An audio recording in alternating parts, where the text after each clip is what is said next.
We welcome you to this very important seminar. And I would like you to know that while I'm talking, at this moment, people in Pakistan, India, Canada, they are also watching us. So welcome Pakistan, India, and Canada, because I gave them this live stream. So WT is global, and it's no longer in Canyon, Texas. And thank you, Kirk, for helping us. Your help is very, very appreciated. Today we have two very good speakers, but before we start, I would like you to know what we do, AMA, American Marketing Association. We have a chapter for the last 5 years. We used to have a chapter in the 90s, but then it did not work, but we have started it again. There are 30,000 members nationwide, worldwide, American Marketing Association. And Dr. Kirk, she's over there. She has the membership form if you would like to join. We have 300 chapters nationwide. And WT is one of the best working chapters. Last year, WT also won a special recognition from New Orleans, AMA. And WT, this chapter is also one of the best on campus. And at this time, I would like to thank our officers. Samantha Rayos is over there. She's the president. And then we have Kimberly Salerno. She's standing over there. VP Fundraising, and Evelyn Montoya. And again, Dr. Kilich is over there. She is the founding person for this chapter, and she is the primary chapter advisor. Okay, very briefly, every semester we do a couple of seminars, and we always take topics which are pretty popular. And the Internet of Things is one of the fastest growing areas. And if you look at your telephones, you are also part of the Internet of Things, highly, highly connected to the world. And so I will let the speakers talk about it, but our first speaker is Mr. James Webb. You have seen him everywhere. He is the Chief Information Officer of WT, and he is our graduate. And Mr. Webb has attended special executive sessions and courses at LBJ School of Public Policy, UT Austin, and Stanford, and University of Oxford. On my left is Mr. Cyrus Driver. Mr. Driver is also an MBA from WT long time ago. He has a Bachelor of Engineering from Banaras, India. And Mr. Driver has worked at Siemens, Nortel, and many more universities, Hitachi, and long time ago when he came here, he was wanted to make his living here. So today he's, you can see him, he's our perfect American dream. He's the CEO and out of Lubbock and running a very good company. And so at this time, let's welcome our first guest, Mr. James.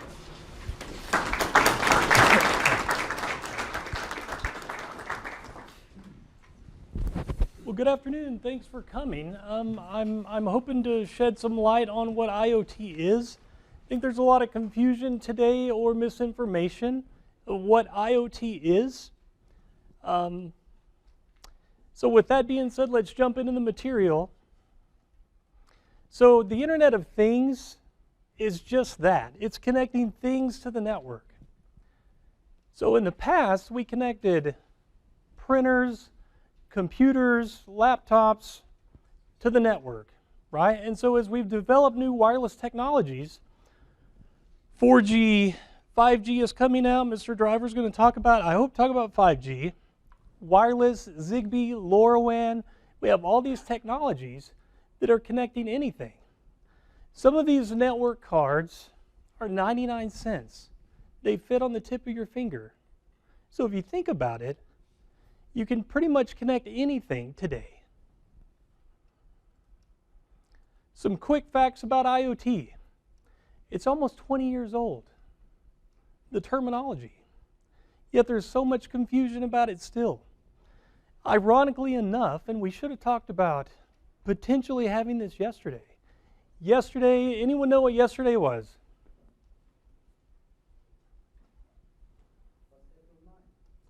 What was April 9th? Yeah, that's the point. Yesterday was the global IoT day. So IoT has its own global footprint on our calendar, but yet we're not sure what it is. But it's almost 20 years old. So this year, we have over 10 billion things connected to the network, connected to the internet. That's going to grow significantly.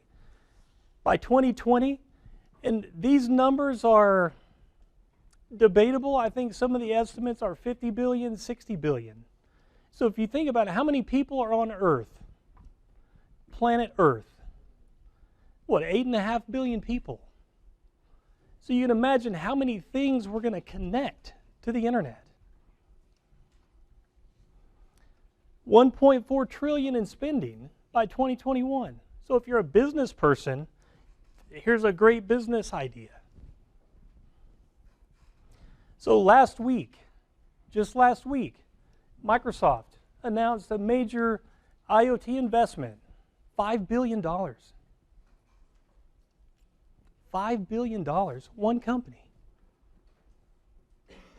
My favorite company is the Walt Disney Company. So they started this dream in 2008, and in 2014, they rolled out the largest IoT project on the face of the planet. Anyone know what that was? The Magic Band. Okay, so IoT is really about more than just connecting things to the network. It's about people, processes, data, and things. The data is the most important component of the IoT. Why? The data will provide significant insights to transform your business, your operation, your university. Things are in the data. It's about the connectivity. How are we going to connect so many different things to the network? Those technologies are here today. This particular map is the submarine fiber map. So mankind is really good at connecting things and just continuing that evolution. So this is how the world is connected to the internet. So there's fiber optic cables that run through the ocean that provide high-speed connectivity to our continents. It's a very, very critical part of the IoT. Smart connected cities. So you've got smart connected campuses, smart connected classrooms like this one. Now we have smart connected cities. We have trash cans throughout the cities that have sensors that are connected to the IoT network, and they tell the city how full the trash can is. So how does that help the city?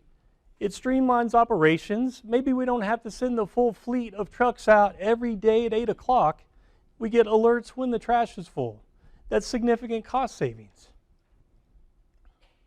The city of Barcelona, one of the first smart connected cities in the world. 56,000 new jobs created.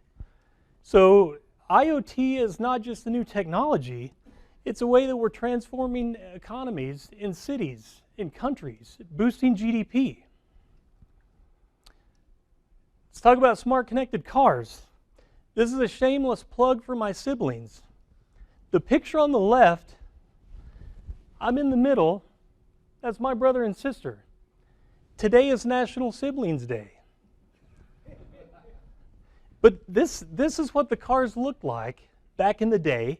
I'm dating myself now, but we connected radios to these vehicles. We held the radio and we put it on the car. That's how we connected it. Now, if you look at the right, this is the Tesla. Anyone here drive a Tesla? No? Me neither. This is basically a computerized car connected to the network. It's running Linux. It has a web browser. It's running an operating system. It's constantly transmitting its data up to the cloud. Okay, they push on-air software updates to the car. So with each new software update, you get new features. Auto lane change, automatic high beams. So this is the future of the automotive industry. Smart connected parking. This is a pilot project we have at the university, developed by the College of Business and IT. And to see if I can show you a real-world example of this. Okay, so this is live. So what we have is a camera on a building looking at a parking lot. So we're using open source software and machine learning to figure out what parking space is occupied. So we simply draw an object around the video feed, and then we continually compare the geography in that feed to tell if an object is there. We send a code to a database, occupied or free, and then we update that through a mobile app. So we hope to roll this out to the campus in the next year. What we're going to need is smart connected cameras on light poles. But think what this can do. This could transform the whole parking experience for students. How many of you struggle with parking? Everyone should raise their hand. We've got to put a legal disclaimer here, because if you're racing to the same spot, there's a wreck. I don't want to be responsible for that. But this is a great example of connecting something like a parking space to the network. Think what you can do with that.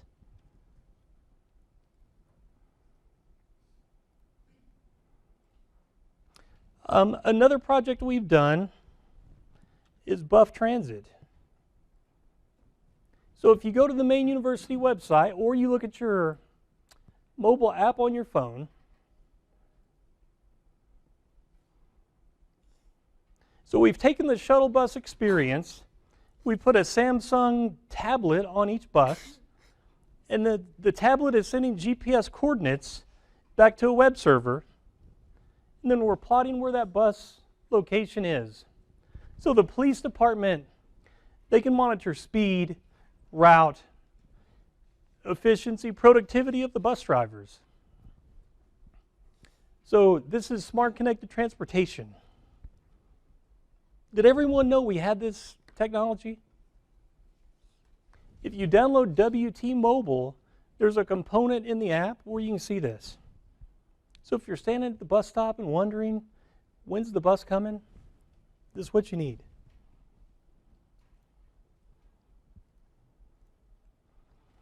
Smart connected cows. So we do a lot of research. WT has smart connected cows. Why do you connect the cow to the internet? You track movement. So if the cow is moving in a certain baseline, you know the cow is healthy. But if the movement begins to slow down, that's a predictor of disease, sickness, and then you can intervene, right? Smart connected feed yards. Everyone smells this periodically coming from certain directions. We call it the smell of money. These devices on the bottom, they were $30,000 a piece. They're not used anymore. Thanks to a student in computer science and engineering who developed an IoT controller with air quality sensors, reduced the cost by 1,000%. So these sensors are measuring bioaerosols, particulate matter in the air, and sending that back to the research team. Smart connected bees. So if we lose the bee population, what happens to us? We're gone, right? So by tracking the migratory patterns of bees, IoT, I think this project was called the Internet of Stings. Very clever. So essentially what IoT is, it's all these sensors, air quality sensors, water sensors. We're giving a digital nervous system to planet Earth. Think of it that way. I mentioned the Walt Disney Company. largest IoT project on earth. How do you run a company of this magnitude in Florida? How do you maintain operations? How do you market goods and services? How do you improve your marketing? An incredibly difficult task solved by IoT, the Magic Band. You know, if you think about Disney World, it's roughly the size of Manhattan or San Francisco. It's massive. So the RFID connected Magic Band, you use it for everything. It's your passport into the park, your room key, you purchase goods and services, access photos. Think about the experience. You don't have to take your purse to the park, your keys. You don't need anything but the Magic Band. So from a customer experience perspective, it's fantastic. But what's more fantastic is what it did for Disney. So what's the ROI? Streamlined guest purchases. If you have a Magic Band and little Susie wants Cinderella, you're not thinking about price. You just tap and go. Here you go, right? So Disney sells more goods and services. It provides better logistics for the parks for planning. 80,000 employees. How do you plan schedules around that? You just blindly staff this area the same as the other area. You can track patterns of people marketing. They have everything about you. They know what ride you got on, which direction you went into the park, what food you bought, what you bought in their stores. When you get home, they can customize that marketing material for your family. Improve scheduling, but it's about the customer experience, right? Repeat visits. So there was an article that came out that found several things about this experiment. Marketing and operations are fully entwined. So this is a marketing seminar, so you need to get something out of it for marketing. So if operations can improve the customer experience, that data goes to the marketing team to make further improvements. Reduces digital friction, the Fast Pass. So you can use your Magic Band to get a Fast Pass. You don't have to wait in line. Come back, get right on the attraction. So you're making things easier for people. So that's what IoT is supposed to do. Remember, it's about people, processes, data, and things to make things easier for people. Examine your staff resource deployment. How are you maintaining operations, marketing, products? Marketing is, I think it's still about the 4 Ps, right? Product, price, placement, and promotion. So I remembered something from your class. Mass customization.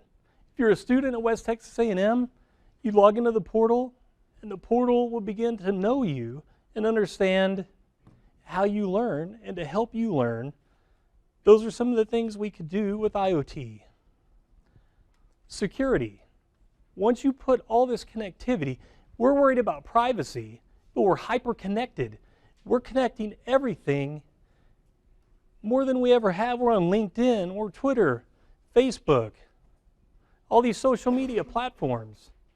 Everything's hyper-connective, so the privacy issues are going to be magnified. So is security.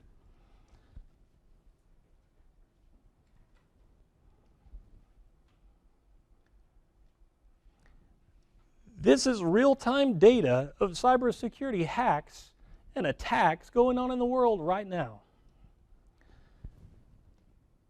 So we saw that submarine fiber optic map. This is how the internet is connected. So we can look, it's kind of small. The #1 attack origin is the United States, followed by China. Live attacks, Microsoft. Lots of companies. So when you build an IoT network, you definitely have to take security into consideration and carefully architect your network, because the last thing you want is some IoT device that's measuring air quality, and a hacker gets in through air quality sensor and pivots into your network, and now he's on your ERP system looking at payroll, social security numbers. So this is happening more and more frequently. A few weeks ago, the city of Atlanta was held hostage by ransomware. For at least a good week, they went back to paper. Are you ready to go back to paper? What would that be like? So this is a very critical component of IoT. So the key point is IoT helps companies figure out how people are using their products, where they're using their products, and when they're using their products. When have we ever had that kind of insight into the supply chain and the products? I don't think ever.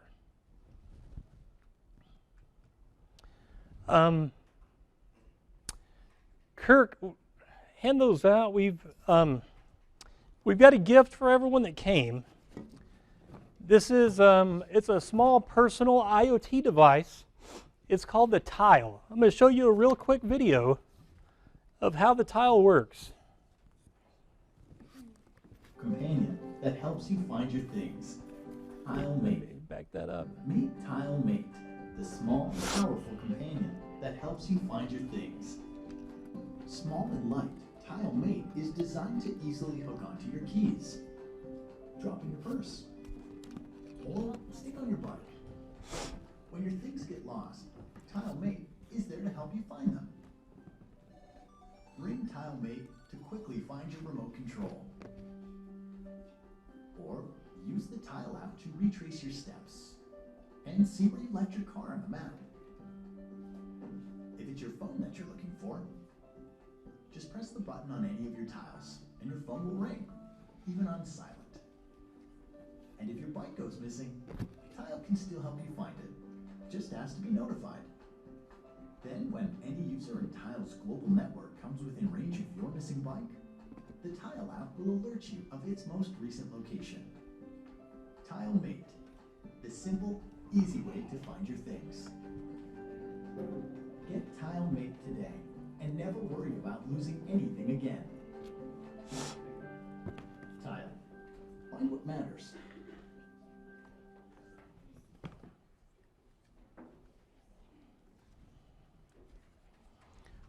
Okay, so hopefully this gives you a good fundamental understanding of how IoT works. And the last thing I would say before handing this over to Cyrus is that here's some of the tiles going. That's cool. I'm interested to see how you use those. So if you have a really good use case, email me. But if you think about how our world is transforming, it's really through a process called disruptive innovation. And if you look up Clayton Christensen in disruptive innovation, he's a Harvard business professor, and he has studied this topic for years. And basically what it is, I'm not even going to explain it to you. Look at some companies in existence today. Uber, Lyft, right? They've disrupted the taxi cab industry. My colleague and I were in London last week presenting at an IoT conference, and it's fierce competition in London for the taxi cabs. The taxi cabs are against the Uber drivers, but the taxi cab is still this medieval experience that's very impersonal. My colleague said, "Hey, I'll get us a ride." Pulled up the app on his phone, got a description of the vehicle, a picture of the driver. We knew when the car was coming. It's a better experience. That's disruptive innovation. So what industry is next to get disrupted? Higher ed is getting disrupted now. I think every industry, every market vertical on the planet will be disruptive. But it'd be disruptive by IoT, 5G, AI, machine learning. So Cyrus is going to guide us through some of these things, talk about them. I'm really anxious to hear what you have to say. So with that, thank you for your time.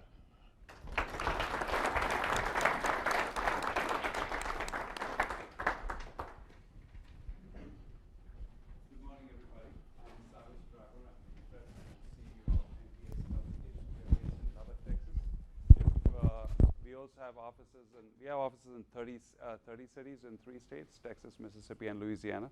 And we are basically a fiber optic based internet telecom company. You saw those submarine cables connecting different parts of the world together. That's what we do here in West Texas, Louisiana, North Texas, and in Mississippi. And we are pretty much high tech. I just wanted to let you know that we are I would say the most high tech company in terms of telecom in the state of Texas. I would say number 2 would be Google. So if you're looking at technology-wise, it's no longer the domain of large companies. It's also the domain of small companies now, really effective companies. Just want to let you know, 25 years ago, I was sitting right here and listening to Dr. Anwar and many other doctors, Dr. Kirk, and it's a pleasure to come back. Thank you very much for inviting us back. I appreciate the welcome from the faculty and WT. And quick introduction. Along with me, I have 2 of my colleagues, Angel Kandahari, she's the Executive Vice President of Sales and Advanced Services, and Tony Hernandez, the Director of Sales for the Amarillo and Wichita Falls area. So glad to be here. James, great presentation. Where did James go? Oh, there he is. Okay, a great presentation on IoT. That is truly changing the world. There's no question about it. And I'd really appreciate if all of you guys paid really good attention, especially the young students in the classroom, because it took 25 years to get from where you are sitting to where I am here today, and it's going to take. Dr. Gerlich, there he is. I was in his class too, of course I remember. So things are going to move very, very fast, very, very fast. And I just wanted to give a small snippet of the future that might happen very, very fast for you guys. It's going to happen literally in a blink of an eye. Let me put it this way. If you guys are in the 20, 21-year-old bracket, if anybody's in that bracket, by the time you're going to be 30, 31, just think about it. Things will be radically different. It's not like the way it took time for me. And I know a lot of you guys would be thinking, my main focus is get into WT, get myself a degree, get that piece of paper, walk the stage, go find a job, and that's it, right? Go earn money, go out there, explore the world, and do those great things.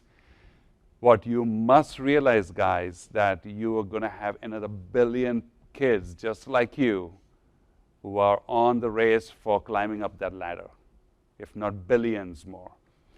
In the old days, it used to be, good education used to be the domain of the rich countries or some of the countries that could afford all these things. It's going to be totally different because stuff like this is going to make knowledge available for everybody around the planet. So you're going to have billions of people fighting for the same job that you're looking for. So I'll touch on that a little bit later on. Dr. Anwar asked me to do that, so I'll do that a little bit later on. But let's talk about 5G. So please listen to this, and then you'll be able to understand where things are, how things are evolving. So now you've got IoT, Internet of Things. You got a widget. You got that small tile. That's a very nice tile. It works on NFC. If you've got a Samsung phone, you can use NFC. You can also use it on the iPhone, and it actually will really hyperconnect any device, your remote. Don't drop it in your girlfriend's purse so that you can track where she is all the time. Do not do that. That's not fair, okay? Or your boyfriend's wallet. Don't do that. That's illegal. So, but bottom line is, these are the things that can be done where you can track things everywhere. And what does that do? It delivers to you tons and tons and tons of information. Now, that's important. It's all about information. This is a tool which will produce information. And James used a word called insights. Insights means, what are you going to do with all that information? That's important, right? You got the information of where that bus is on WT. So you can say, hey, you know what? It's going to take another 15 minutes for the bus to come. Let me just go to McDonald's and go get myself a sandwich. You did something with that information, right? So information is king, guys. Information, you are part and parcel of information. If anybody thinks they're off the grid in this room, you're sadly mistaken. You have a social security number, you're being tracked. You have a passport, you're being tracked. You can be tracked. If you have a phone, you can be tracked. You're paying a bill, you can be tracked. When you get your electric bill, it says, typically in a month, in a year, in June, you typically have a high consumption because of air conditioning, and in winter it goes down. You see that, it says, my bill in the whole year is around $500 or $600. Somebody is tracking that information. They have got the tools to gather that information from your electric grid and personalize it for you. And that's called insights, and that's really important. So that type of connectivity is being done today with what we call 4G technologies, which is a 15 up, 15 down speed on your cell phone. It's being done over fiber optics, a gig up and gig down. With 5G technologies that are coming out, it's going to be a gig up to 5 gigs up and 5 gigs down on your internet. Why would you need a Wi-Fi service at home? If your phone or if your device or your TV at home is going to be connected at 5 gigs up and 5 gigs down, your toaster can be connected to the cell tower, your watch to the cell tower, the tile to the cell tower. Why do you need a Wi-Fi connection at home or a cable modem at home? Think about it. The reason you had that is because your cell phone was slow and you needed to have a fast internet connection at home, right? So what's happening is now that not only it's faster, that's not really important. That's, how fast do you need things to be? That's not really that important. What's important is the latency. Latency is how slowly the information is sent from you to the server on the web and back. When you look at a photograph on Facebook, somebody posts a photograph on Facebook. It takes 40 milliseconds, 80 milliseconds to get there. It's like, not that bad, right? You try to do that a billion times and things will start slowing down. With 5G, the latency of 40, 50 milliseconds goes down to 3 milliseconds. What does that mean? Let me give you an example. If you're looking at a surgeon doing surgery, and the surgeon is sitting here in Canyon, Texas, and the patient is in New York, and you have robotic surgery. It's been going on for a while. It hasn't been very successful, and the reason is very simple. When the surgeon puts his hands into the system and he's using VR goggles and he's manipulating the instruments, which is cutting or using the scalpel on the patient in New York. There is a delay. It's not the 40-second delay from here to the cell tower. Now you add the delay from the Canyon cell tower to the Amarillo box, if you may call it, for the network. From Amarillo to Dallas, Dallas to New York to the cell tower near the hospital, cell tower to there. It's a good, decent, maybe a second or 2 seconds delay. So you cut open the person's skin, and by mistake, by the time you make a mistake and you have blood gushing out of an artery, few seconds delay by the time you get your wits together, that's a lot of delay in today's network. That's going to go down by nearly 100%.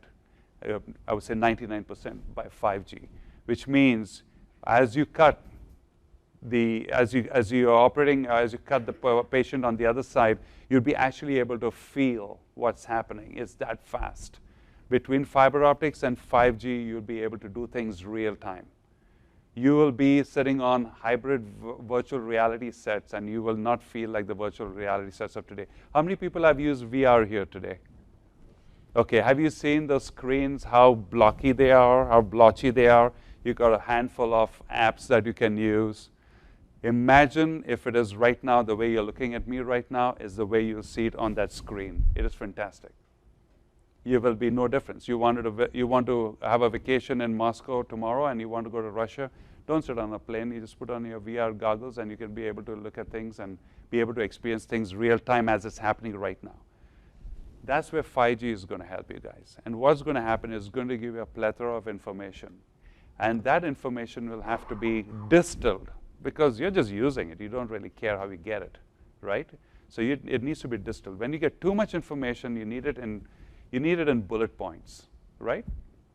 And that's where IoT is going to be part of two things. One, there's going to be an IoT on the cloud, and there's going to be IoT on the edge. What is IoT on the edge? Edge means closer to you.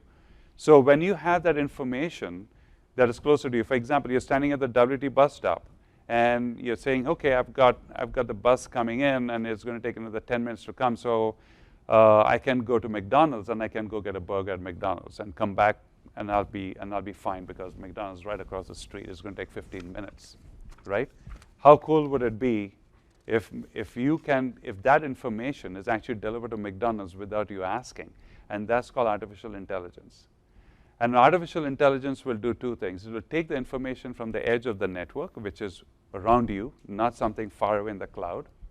And it will say, Cyrus typically comes around 12:30 every afternoon. He stands at this bus stop. He's habitually early. He stands there for 45 minutes. He tends to feel hungry around this time. And he tends to gravitate towards McDonald's. And he typically gets a burger and fries and a large drink. 60% of the times. 20% of the times he goes to Pizza Hut, he does that. All that calculation is done real time as it automatically generates this information. It's all algorithms being managed all this time. And it goes out there and it gives a heads up to McDonald's, and there's a higher possibility of Cyrus coming down through the door to fetch this burger. So might as well have a couple of patties ready and keep one for him. So that's how we are going to be having, and this is all going to happen, guys, literally within 10 years. So think about yours, and this is that's really important, is to understand how fast your life is going to change. Trust me, whether you like it or not, whether you're a techie person. Some people are like, I'm not a techie person, I don't understand this stuff. You either will be on this train willingly or you'll be dragged on it. So it is important that you pay attention to all these things. Go on the web, educate yourself, and see what's happening. We do this all the time. We are on the cutting edge of technologies. We do this all the time, or we are outdated in a heartbeat. And it gets tough, because it only gets tough if you're not excited about doing that. And so guess what? So what do we have? We have got 5G. It takes the information from your IoT device. It gives it to a computing system called artificial intelligence. How many of you guys studied the Schrodinger equation in college? Anybody remembers the Schrodinger equation in college? It's like, I don't want to remember that stuff. That was chemistry stuff. Who wants to remember all that stuff? Guys, that stuff is pure basic math. And artificial intelligence is not electronics. It's 100% mathematics. You like it or not, whether you're in medicine, you're an artist, you're a sculptor, you're an engineer, doesn't matter. It's going back to mathematics. Now, they'll make it easy for you to understand, but at the end of the day, you'll be using these type of things called Schrodinger equation, and that is what's used with quantum computing. Today in computers, what do we have? Ones and zeros, right? You're either there or you're not there. It's either off, the switch is either off or it's on. Very simple. I look at something and it's there or it is not there, right? We are soon going to be moving to quantum computing, because you can't handle all this information on regular computing. Binary computing is going to be quantum computing. And quantum computing is a weird state, if you may call it. It's a weird state of mathematics where you have got various states of superposition and entanglement. I don't know if anybody has studied that in their mathematics class, but this is old math. This is what Albert Einstein had put in 1926. So this is old stuff. It's coming back. It's basic mathematics. Let me explain to you why am I going there. In a binary system of computing, you have got yes or no, 1 or 0. You're there or you're not there. So what's your good name? Evelyn. So Evelyn, thank you, Evelyn. Evelyn is here. I can see Evelyn. Evelyn is not in that seat. There's no Evelyn. Binary system. In quantum computing, I can look here and I'll see Evelyn. And at the same time, I shut my eyes, I look here, I'll be able to see Evelyn. Evelyn will exist in two places at the same time. So now you have 1 or 0, you've got two things happening. You'll have 1, 0, 1, 0, and 1, 1 at the same time, 0, 0 at the same time. Truly. And the thing here is, for example, anybody understands polarization? Anybody has studied horizontal and vertical polarization? A beam of light has got two polarizations. You've got horizontal and vertical polarization, right? And that's why you put polarized sunglasses and you cut off the glare. You're basically chopping off one type of polarization. So instead of just seeing whether the beam of light or photon of light is moving forward, is there light or there's darkness, you're now also counting the polarization. So at the same time, so light is present on both polarizations at the same time. So that's why Evelyn will be here. I close my eyes and look here. She will be there right at the same time. These are called a weird, that's called a weird sense of mathematics. What does it adds is, it adds another level of computing power, and that's called quantum computing. And quantum computing is going to totally revolutionize the way we are doing artificial intelligence. So now what do you have? You got a billion of these devices, billions of these devices, just tracking everything. But you don't want all this information. You want it automatically to come up with an answer. That's done by artificial intelligence. And artificial intelligence is mathematics, but it's now dealing with much more data than the conventional computer or supercomputer is using today. So guess what? You'll have to use quantum computing. So at the end of the day, you will see that your life will change actually very fast, not because they're making more of these devices. It's because that will generate so much information that there will be new forms of computing and artificial intelligence that will start learning things on their own. Does anybody know the meaning of the word singularity? Not in the astronomical sense, but in the technological sense. As you might have heard, who's that physicist who passed away 2 weeks ago? Hawkins. He mentioned that, Elon Musk mentioned that, Mark Zuckerberg mentioned that, any scientist worth of salt mentions that. The singularity is going to happen between 2030 and 2050 is what we think right now. What is singularity? Basically, in simple terms, singularity means the machines will rule. We will all be slaves of the machines. Think about that. It's not a fun place to be. And it can be controlled, obviously, but at the end of the day, when you have artificial intelligence learning how to self-develop to the next level of intelligence, they don't need you. You'll have computers talking to computers and taking over. They can take over the electric grid, the telecom grid, food supply, water supply, logistics, transportation, airplanes flying in the air, and everything. So the reason I'm saying this is not about a doomsday scenario. There are positive things that come along with this, which allows us to be more productive and more in control. We can spend our life doing more meaningful things than really ridiculous mechanical things that get us nowhere. So just be aware of this fact. The only thing that you can take away from this whole experience today is, very simply put, do not sleep in class. Remember this, do not sleep in class. Pay attention to what's happening. Be hyper vigilant about your surroundings, about what you're learning. Listen to what knowledge your professors have.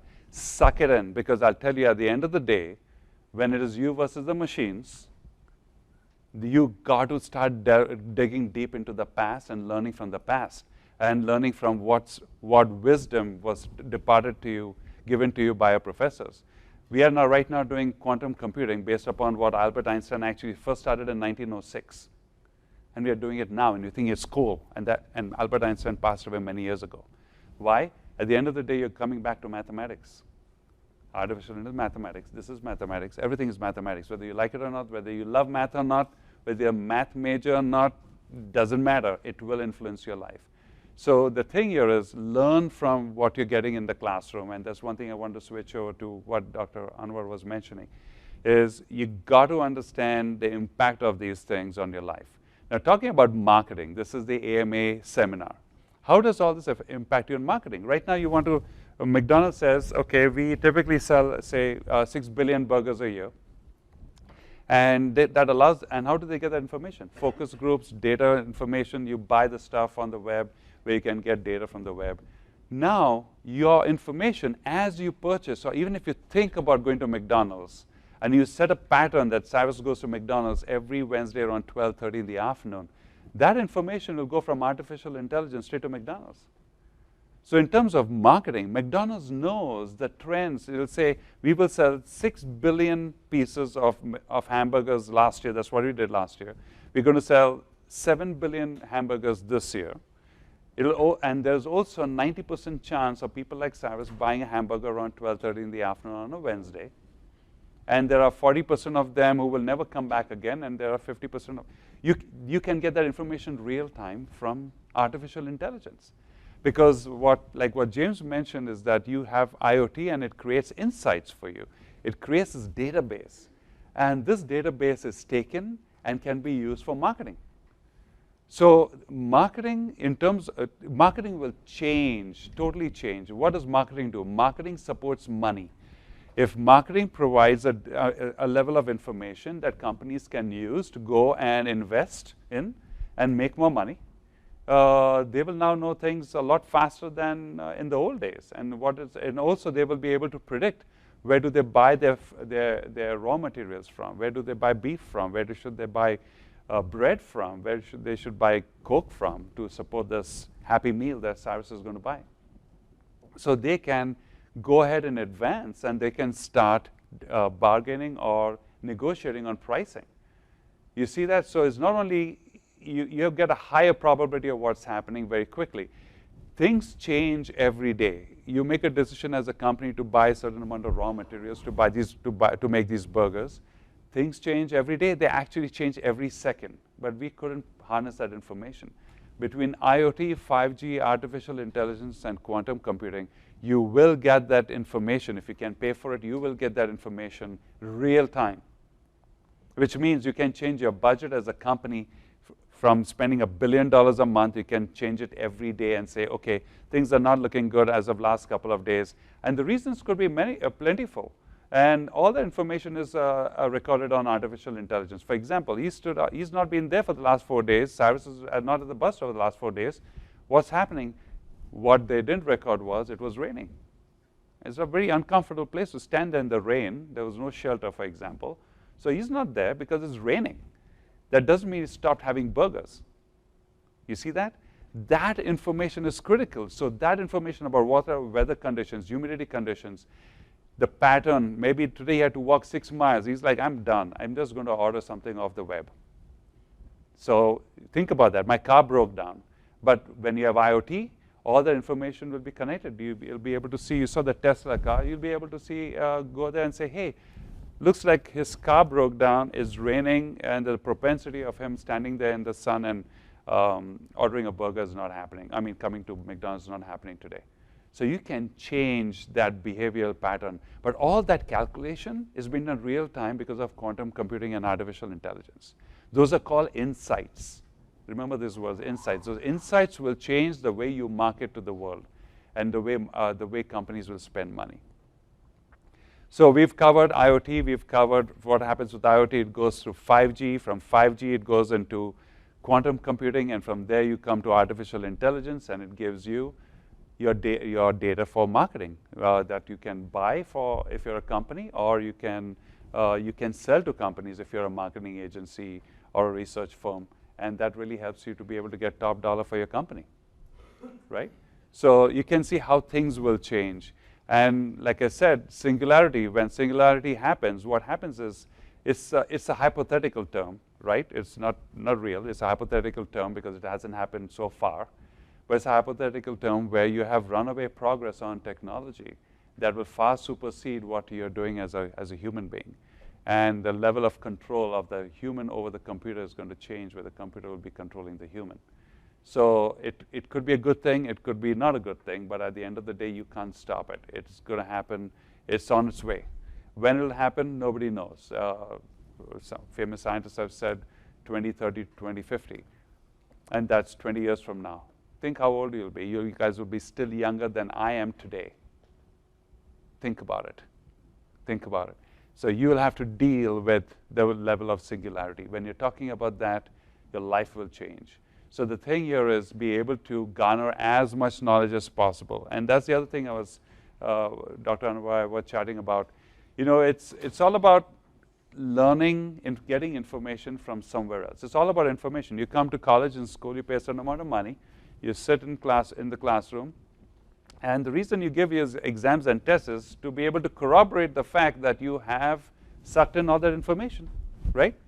If there were no exams, it would be, thank you, Dr. Anwar, I promise to remember whatever you said till I die. Yeah, but you don't remember it right now. So I'm going to give you a test. I'm going to check to see whether you remembered that. It is called storage of information. So when you're paying your tuition and fees, you're paying to check and verify storage of information, right? Don't you go to your iPhones and open your gallery and you see the photographs of all the and every time you take a photograph, let me have a look at my photograph. That's not good. My hair is looking bad. Let me try another one, right? You were checking for storage of information. That's happening with you right now. And that's where you come to college, or that's where you get the information online. You can get, you get online education, or whether you get it in college or school. But the important thing is storage. If that evaporates, what happens if after some time you go to your iPhone and you look at the photographs and the photographs just evaporated? I don't think you're going to be happy. Or you go to your Facebook page and all those wonderful Facebook texts that you put up there and all the likes and dislikes over the last 200 years, and nobody really cares after some time. But guess what? Imagine if your Facebook page went off, just flew off the planet Earth. You would go crazy. As if, it's your life support system. Your, God, I lost a kidney or something.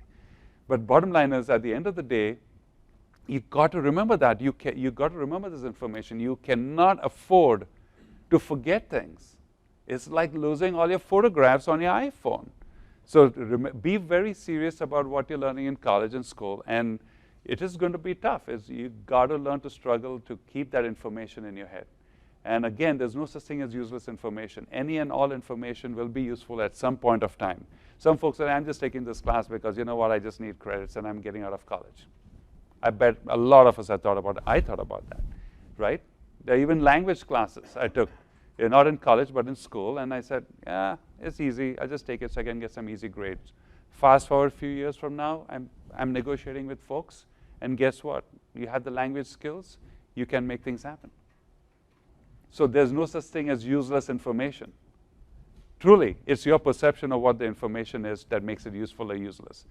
When you're fighting against a machine, 20 years from now, 30 years from now, when the machines rise, and they will rise. Dr. Anwar and I were having lunch right now, and he was saying something, and I've got Bixby on my Samsung phone, which is artificial intelligence. Siri is artificial intelligence. Alexa is artificial intelligence, right? Google is Google. Hi, Google. Okay, Google, tell me what the weather is. That's artificial intelligence. And he said something, and it actually gave the answer. And I just showed it to him. I said, look at that. You see that? You didn't even know what was happening, and it already got you the answer.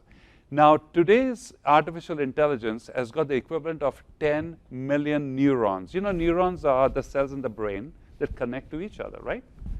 Today's artificial intelligence, that what you have with Watson, IBM Watson, which is like the big one for artificial intelligence, as well as, Google and Amazon, that's 10 million neurons. You know how many neurons do you guys have in your brains, or we all have in our brains? 86 billion. And we do 150 trillion calculations all the time. And we are humans. And it's like, what's the big deal? I'm hungry. I saw a hamburger there. I know it's going to take me 2 seconds to walk that distance, go pick it and eat it up. And I know in my mind that once I take a couple of bites, I'm going to be in a good shape. I'm going to be happier. That's all information. And that is all done with 86 billion neurons in the human brain. And we are using Siri and Alexa and all that stuff with just 10 million measly neurons. So what I'm saying is we've got a ways to go. But that ways to go will change when we go from digital computing, which is ones and zeros, to Evelyn being everywhere. She's going to remember this. She's like, I am the machine. But that's important. It's really important to understand. That's why I said things will come in like a tsunami, guys. And along with that, again, this is because this is an AMA event.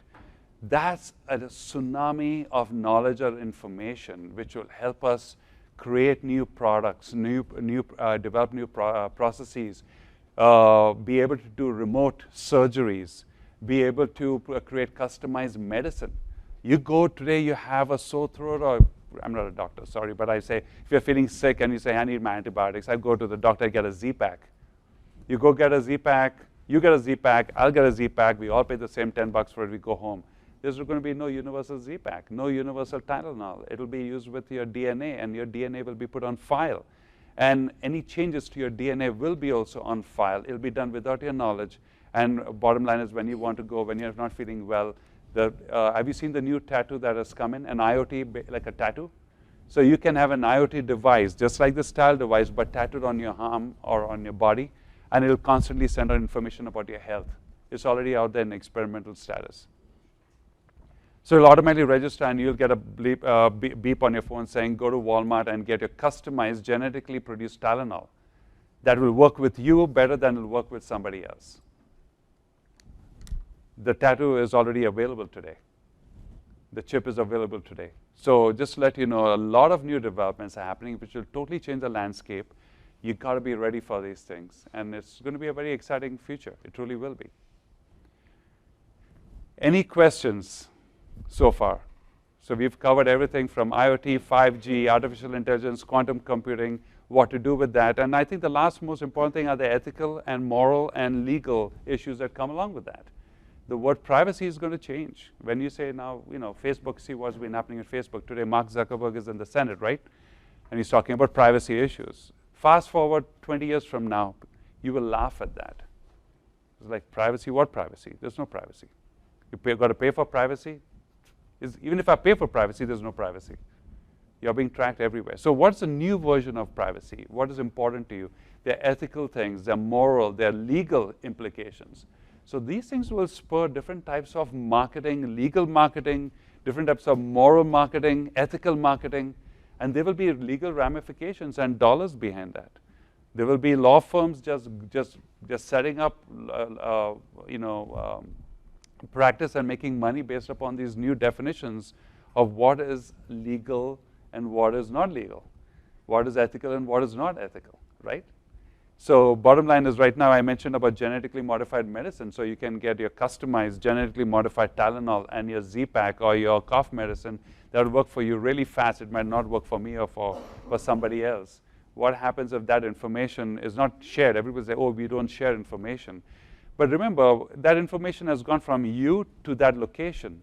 On the way, if you went and had a burger, and if you did something and it really screwed up your cholesterol, and you wanted to find out your cholesterol, then that information is coded along with your genetic information, right?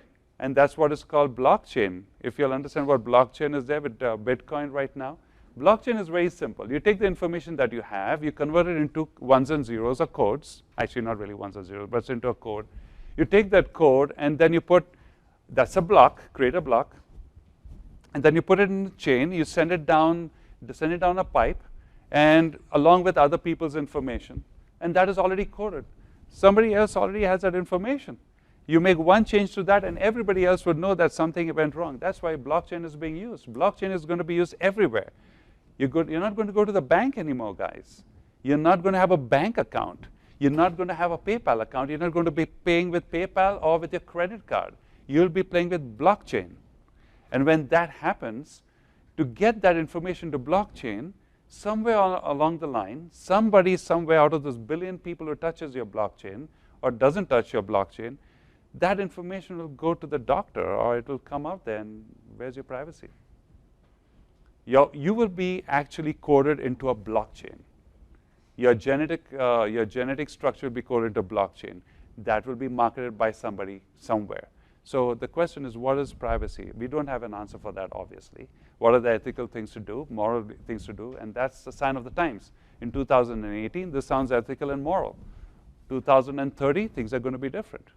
So we got to understand, but be very aware when you go up, when you get your degrees and diplomas and you leave WT and you walk off the stage and your first job is, I need to go and get a job, because my mom and dad are going to say, we spent all that money on you guys, now you got to go and get your own jobs, right?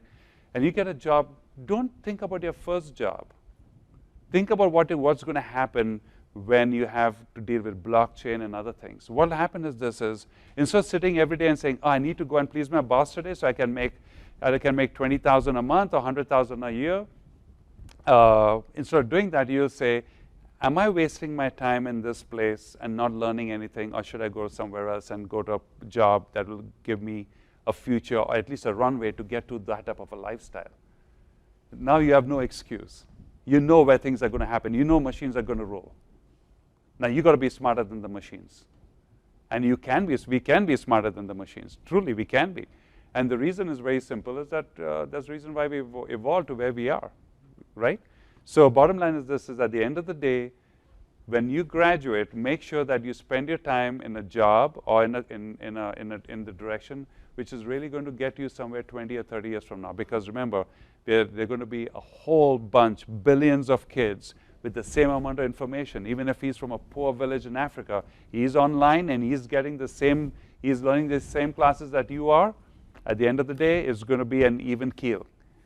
So if you want to be successful in your life after graduation, make sure that everything that you do is measured. Do things with a purpose. Don't just do things mechanically just to get a job. And they say, follow your passion. And this is something which I already have a chat with my families and with my friends. Passion is one thing. That's always great to have a passion. I have a passion for writing books, but nobody is going to read those books. Focus on survival first. Focus on making money for survival, being solid when you're in your 50s and 60s and 70s, because you're going to have robots walking around. You will. You will have artificial humans walking around at that time. And you want to be able to retire in comfort and have some good fun. So at the end of the day, make sure, remember one thing, Evelyn is here and Evelyn is there at the same time. Right? So, any questions? Any questions to Mr. Webb? He's over there. Let me ask you one question. Do we have AI in WT? When we type on our keyboards, do you guys monitor us? No. I read somewhere No. that universities are going for those kind of AI. Now, I will say this. If you click an email that's a phish, and you get a virus on your computer, the virus could install a keylogger and then track what you're typing and send upstream to command and control to use that against you, but we don't do that. There was a big article in Wall Street about AI that many companies started to monitor, watch, and just to increase productivity. So there are things like what are legal today. Yeah. You got to operate within legal limits at this point of time. What I'm saying is in 2030 or 2050, that might be acceptable. Or you might have to sign off when you enter the company or the university saying, I allow my key logs to be tracked. At this point in time, is illegal. But what James just mentioned is true. I mean, you have viruses that are there all the time that are hitting. You saw the number of virus attacks happening real time. Guys, that's happening all the time. I opened my daughter's a laptop the other day, and I showed her that in the last month, and we've got a totally sealed off, obviously being the geek, I've got a totally sealed off system for my family. We were able to, a computer got hit 20,000 times in a month. It was tracked, and I showed her, look, you got hit 20,000 times in a month, 20,000 times. And this is a kid in high school, and not that she's working in a research facility or working for the government or anything like that. So bottom line is this: it's very easy to do these things. You can have a 11-year-old kid sit in his grandmother's basement in Russia, just happily logging into webcams, into any IoT device. IoT firewall is really very important because at the end of the day, traffic cameras, your Nest cameras that are there outside your house, you say, hey, I've got a Wi-Fi connection to my cameras at home. Have you thought of putting a firewall on that? You don't put a firewall on that, and with deep packet inspection, that camera is watching you guys. That camera is tracking where you are in your house. That camera is checking your garage door opener. And you can easily have a click of a button, and this kid can do it on his iPhone and in his grandma's basement for free in Russia, and your garage door will open. So he can call up somebody in Lubbock or in Canyon or Amarillo and say, hey, listen, you pay me $40, I'll allow access to this guy's house. And then they're like, okay, I'll pay you $40.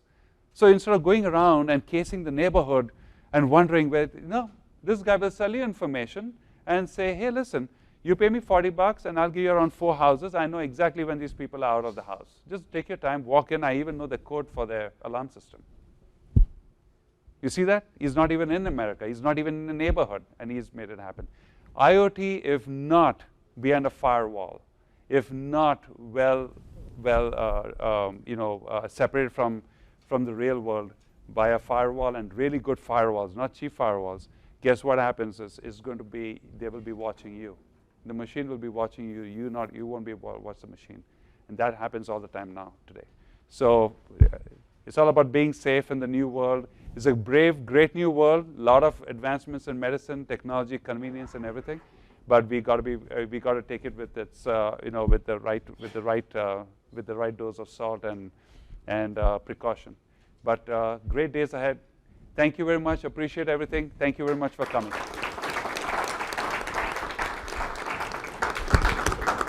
One quick thing, again, Cyrus, this is one of the best seminars we had.